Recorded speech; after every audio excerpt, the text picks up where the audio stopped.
ఇవాళ శుభ పరిణామం సోనియా గాంధీ గారికి, రాహుల్ గాంధీ గారికి,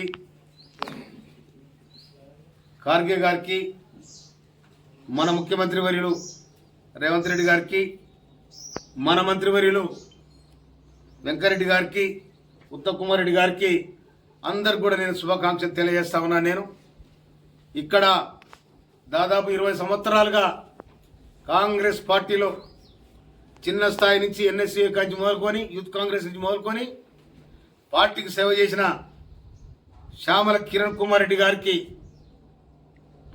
భువనగిరి పార్లమెంటు సభ్యునిగా అవకాశం ఇచ్చినందుకు నేను హృదయపూర్వక ధన్యవాదాలు తెలియజేస్తాను.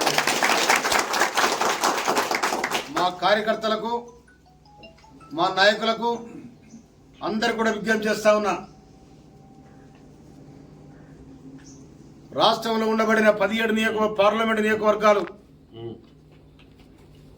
అన్నిట్లో కూడా భువనగిరి బ్రహ్మాండమైన మెజార్టీ తీసుకురావాలని చెప్పిన కార్యకర్తలు మనం చేస్తున్నాను. నేను కారణం ఏంటంటే భువనగిరి కిల్లా పోరాటాల కిల్లా, ఇది ఒక చరిత్ర సృష్టించిన కిల్లా.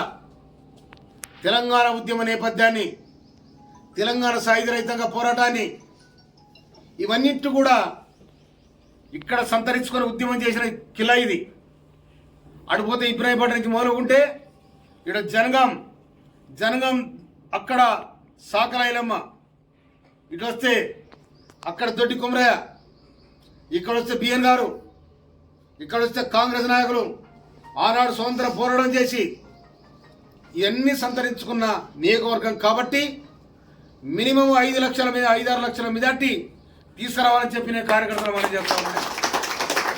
ఇది ఢిల్లీ కోటలో, ఢిల్లీ పార్లమెంటు గడ్డ మీద భువనగిరి ఒక చరిత్ర కావాలని కూడా నేను విజ్ఞప్తి చేస్తా ఉన్నాను. నేను ఎందుకంటే ఇవాళ మన బ్రహ్మాండమైన ఎమ్మెల్యేగా గెలిచినాడు మనకు సంబంధించి ఇబ్రాహీంపట్నంలో 50,000 మెజార్టీ వచ్చింది. తర్వాత మునుగోలులో బ్రహ్మాండ 45,000 మెజార్టీ వచ్చింది. ఇక్కడ భువనగిరికి వస్తారకే 30,000 మెజార్టీ వచ్చింది. తుంగతుర్తికి వస్తారకే 51,000 మెజార్టీ వచ్చింది. నగరకల్ పోతే 65,000 మెజార్టీ వచ్చింది. జస్ట్ మిస్ అయింది ఎక్కడ జనగాం. కనుక జనగాంలో కూడా మనం వడ్డ వేస్తాం, దాన్ని గడ్డ మీద కూర్చొని పెడతామని కూడా నేను విజ్ఞప్తి చేస్తా ఉన్నాను.